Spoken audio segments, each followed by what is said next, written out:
Alright guys, we're back for another Dokkan battle video, and today we're going to go ahead and take a look at the new Global First EZA Great Ape Kid Goku. Now, we looked at Raditz first. Raditz seemed, he was honestly a bit unimpressive to me.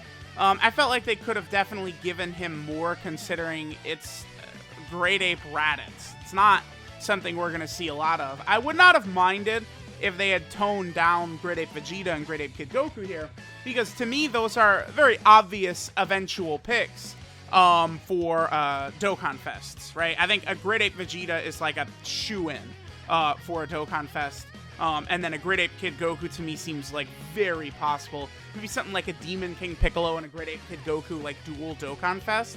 I think we potentially definitely could see at some point. But I don't know, after seeing what Raditz was able to give us, I think it's very, very possible to me that we are actually going to see, whatchamacallit, I think we're going to see this Goku right here perform the best out of all of them. So Goku is going to have one link active here, Kamehameha. He is at 94k defense. Remember that he gets 80% defense on Super. So Goku gets 80% attack and defense start a turn, another 80% attack and defense on Super, but then he does stack attack and defense as well. The reason I think Goku will probably be the best of the three Great Ape EZAs is because of his stacking. Him stacking like this gives him a clear purpose in, you know, the legendary GT Legendary Goku event, Legendary Vegeta event, Infinite Dragon Ball History stages. At the very least, you know that, you know, if, you know, let's say there's a GT Legendary Goku event for mission, a GT Legendary Goku event mission for Great Ape Power, which there is, this Goku will be a very, very helpful option to run on that team, you know, and because he's a defensive stacker, right? Now, I don't know how fast his defensive stacking will be. I don't think he's going to be stacking it so fast that, like, you know, he's going to be tanking double-digit damage from, like, Vegeta's Final Flash at the end of the Legendary Vegeta event, right? I'm definitely not going to say all that, but I don't think that this Goku is going to be, like, a bad option for those, right? Like, you know, something like Int Goku Black, right? The Dokkan Fest one. If you're not intentionally moving very slow through events, his defensive stacking doesn't mean jack diddly shit, right? But this Goku, you know, with defense at the start of turn and defense on super attack, he should be looking a little bit better. What are his stats? So he's at 10,700 defense, and he's at 15,400 attack. Okay. Again, we're probably not going to see the craziest stuff from him ever, but we are going to, you know, sort of see him progressively get increased stats and stuff. So 113k defense. No, his defensive stacking, I think, is working fine because, again, he's getting 80% right here. So at the bare minimum, he's going to be closing in on 200k. But then after he supers, he also gets the extra defensive stack as well, right? Let's see what else Goku does. So he has a medium chance of doing an additional super attack when HP is 80% or less. I mean, that's not... I feel like that's going to end up being like a pretty niche passive. I don't think there's going to be too many opportunities for you to be able to pop that, but it's because I look at this Goku and I think of him more as a long event character, right? But I say that he'll still be solid in giant form Extreme Super Battle Road, right? Just because the roster for giant form is just trash. So, you know, he'll be able to help you out there. This is definitely not a character you're taking in a pure Saiyan Extreme Super Battle Road, but to be fair, almost no units perform well in there, right? I just... The Goku is on a lot of category teams. How many categories is he on in total? 1, 2, 3, 4, 5, 6, 7, 8, 9, 10, 11 category teams. Low Class Warrior, World Tournament, Giant Form, Pure Saiyan, Dragon Ball Seekers, Goku Family, Youth, Dragon Ball Saga, Kamehameha, Great Ape Power, and Turtle School. I mean, I just look at him basically as a stacker to be added to all those teams. You know, Low Class Warrior and World Tournament are two of the worst teams in the game. Dragon Ball Saga as well. Just some of the worst teams in the game. 142k defense, so he's definitely looking a lot better next to the Dokkan Fest Kid Goku, right? So, Great Ape Kid Goku, his links are Kamehameha, Innocence, Guidance of the Dragon Balls, The Incredible Adventure, Transform, Saiyan Roar, and Shattering the Limit.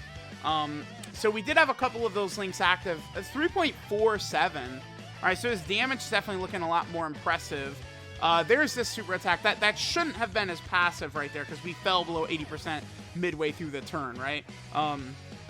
Because remember, that type of ability, medium chance of performing an additional super on HPs 80% or less, that would activate when the turn begins, right? So if you take damage midway through the turn, as we did right there, that's not going to allow his ability to activate, right? You would have to start the turn out at that lower level of HP.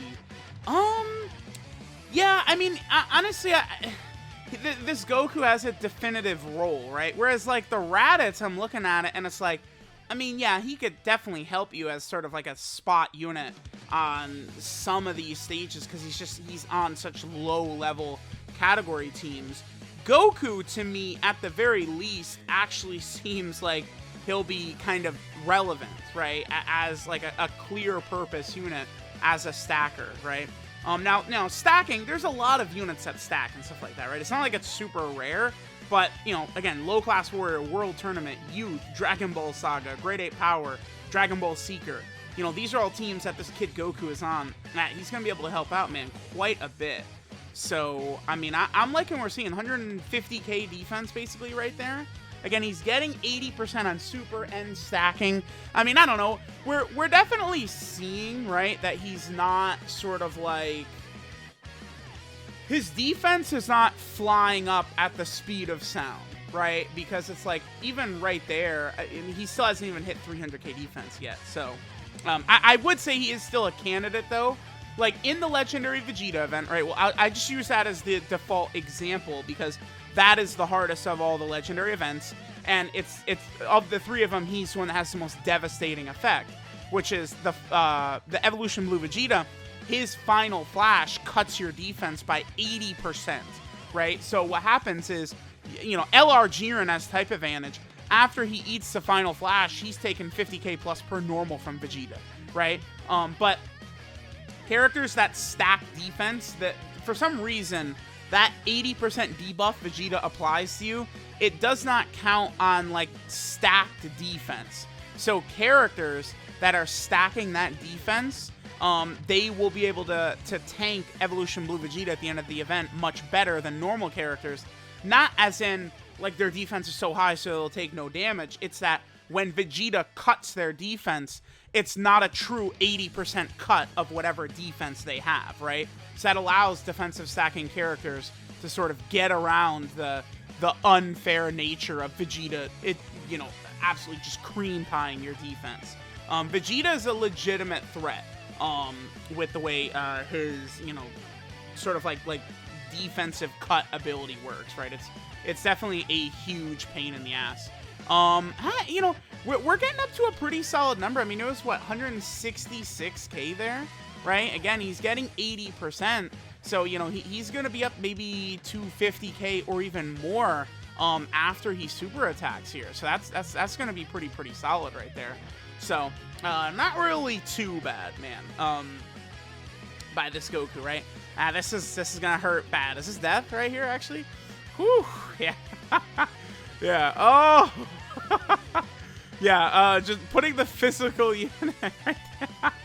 Because the thing about the OG Legendary events, right, Legendary Goku event, it's still, once you get to this guy, SCR UI Goku and the Int UI Goku, they can still do some damage, man.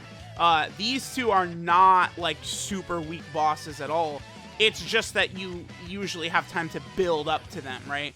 And they don't have, like, a ridiculous gimmick like, say, the Vegeta does, right? Where Vegeta is, you know, just neutralizing, like, a lot of, you know, major defensive characters' defensive stats and stuff like that. So, I don't know. Let me know what you guys think of the EZA Great Ape Kid Goku right here. He's looking like he's probably going to be the best of the three to me. That's what I would say. I mean, I haven't seen Vegeta in action yet, but I do think highly of these stacking characters that are on smaller category teams, right? That because like eventually there's going to be you know, a mission in Infinite Drama History or something like that, and it's like this Great Ape Kid Goku has been on banners for years, right? This guy's Dokkan Awakening came out like basically when I first started playing JP Dokkan in June of 2017. So, you know, this guy could be very valuable for free-to-play players and stuff like that when it comes to doing future, you know, low-class warrior, world tournaments, Great Ape Power missions, you know, for some of these difficult events. So let me know what you guys think of the Great Ape Kid Goku. Thanks, guys, for watching, and I'll catch you guys next time.